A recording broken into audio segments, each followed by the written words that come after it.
Okay guys, so welcome sa second episode ng Top Sweep and Displace Mentorship natin.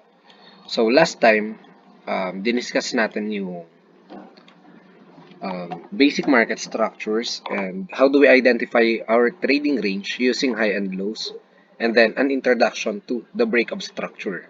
Okay, so in this episode, ang i-discuss naman natin is the two important rule of breakup structure, which is merong objective to identify the trend. So, what do I mean by that? Ganito yan, guys. Um, if we see a structure, let's say, meron tayo price delivery array, and we are approaching this PD array. Okay? Minsan nakakita tayo ng structure.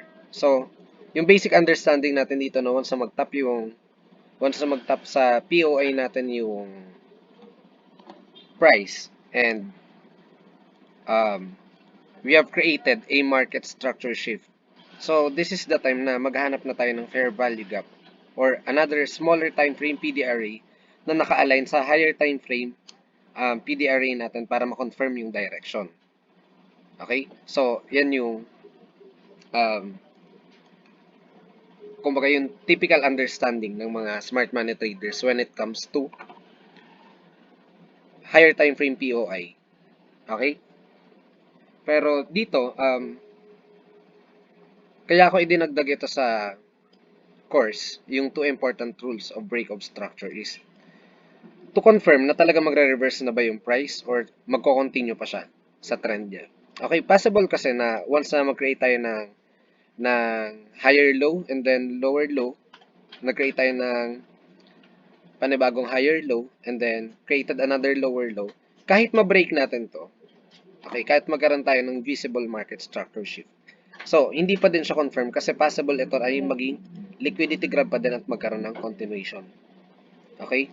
So, in order to avoid um, those type of cases na minsan akala mo market structure shift na and you placed your entry here in this area tapos biglang nag-drop pa din yung price and then saka lang siya nagpakita ng willingness or ng displacement dito sa area na to. Ikaw, hindi ka na interesado kasi parang nawalan ka na ng pag-asa dun sa asset. Okay. So, these two important rules will um, help you para maiwasan yung mga fake out. Okay, so what is the first rule? The first rule is when we see um, a break of structure, hindi natin siya agad i-considered as change of trend. So, eto,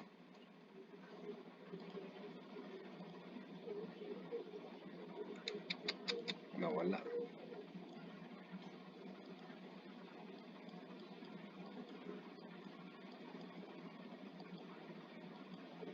Ito ay tatawagin lang natin na first attempt. So, yung first break of structure against the current trend, yung first attempt natin is tatawagin natin siyang intent. Okay? So, in order for us to confirm that the price will reverse, kailangan natin makakita ng retracement or ng retracing price pabalik dito sa area. Ayan, dito sa range, let's say meron tayong na-create na structure, 'di ba? If we have created successfully ano ba tawag dito? If we successfully created a break of structure, panigurado, na-create na din yung panibago nating trading range. Sorry, medyo naguguluhan lang ako dun sa terms na gagamitin. Pero, ganito siya. Diba, diniscuss natin na once na magkaroon tayo ng break of structure, another trading range will be created. So, once na na-create yung trading range natin, gusto natin makakita ng retracing price or retracement pabalik dito sa PDRA na nandito sa current range natin, and we want it to break the structure na nag-break dun sa old structure niya. So, parang kailangan natin makakita ng double break of structure at tatawagin natin siya successful retrace. Okay? So, kapag may nakita ka na ganito, guys, pagka may nakita kayo na ganito, this is a strong indication na yung price is already changing the state of delivery. So, from bearish, if we are bearish in this area, once na makita tayo ng double break of structure, this is a strong confirmation na yung price ay mag-reverse na. So, we can take our entries sa mga PDRA na nandito sa current range. Ayan. Pwede tayo mag-take ng entry off of that. And most of the time, yung makikita natin is saka magkakaroon ng trend continuation. So, same example naman sa bearish. For example, meron tayong bearish PDRA and price is approaching those PDRA. So, same rule, yung first rule is kailangan natin makakita ng intent or sign na yung price is gusto nang mag-reverse. So, ito yon. Ito yung magiging intent natin. Pero in order for us to confirm if price will really reverse, yan, gusto natin makita ng secondary break of structure that will be our successful retrace. Okay? Yan. So, after lang natin makita ng successful retrace, saka lang natin i-consider na yung POI natin is valid and we don't want to see price violating this price range. Kasi ito na yung current trading range natin eh. 'Di ba? Once na nag-create tayo ng break of structure, once na mag-break tayo ng structure, trading range is created and if the two rules are met, okay? So, if the criterias are met, so we don't want to see price breaching this leg. So, dito pwede tayo mag-scout ng POI. Pwede tayo mag-scout ng POI as our entry for a potential reversal. Okay? So, this structure, okay, so these two rules are not limited into a basic Quasimodo structure. So, hindi siya limited dyan, guys. Possible kasi na mangyari, hindi tayo makakita ng liquidity grab. Okay? Hindi tayo makita ng liquidity grab, makita lang natin yung price na like straight away price action nag-top dito. And yung makikita lang natin is price rejecting the area created a swing high and a swing failure. So, once na makita natin to guys, once we tap into a higher time frame PDRA or we swept an old high or low and then wala tayong nakita na recent liquidity grab pero nakita natin na meron tayong swing low, we can still consider this one as our intent. So, yung first break of structure is our intent. Okay? And the second break of structure will be our successful retrace.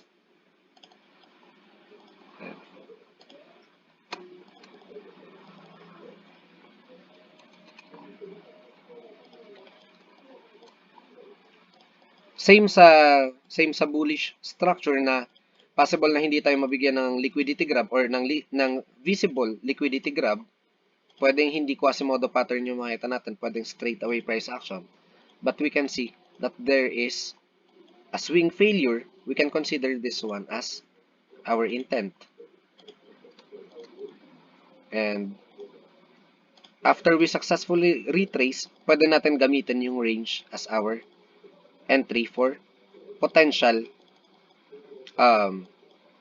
reaction dito sa higher time frame PDRA natin or sa old low na tinake ng market. So, pwede tayo kumuha ng entry galing dito. Okay? So, by knowing these two rules, gaya nga ng sabi ko kanina, maiiwasan nyo na mabiktima kayo ng mga fake market structure shift. Kagaya na to. price is going down. The price is going down rapidly. Okay, and we have taken uh, the previous low, created another high, but it's not higher than this old high. So technically, part pa din siya ng range na to. And we have created um, a swing failure. We have created a swing failure. And then, there's a visible intent na gustong mag-retrace ng price. However, wala tayong nakita na secondary break or break of structure, a secondary retest. So, tumuloy pa din pababa yung price. So, if we do not practice or if we do not use or if we are not using these two rules, possible na dito na biktima ka na ng fake market structure shift. Unlike um, unlike this area where it can be seen that um, price breached the low, created a high, created a lower high, and then from this area nakita natin na yung price ay nag-break dito. Okay, so this is our intent, and yung high na nag-break dito is kailangan siya ma-breach. So once na mangyari yan, this is our successful retrace.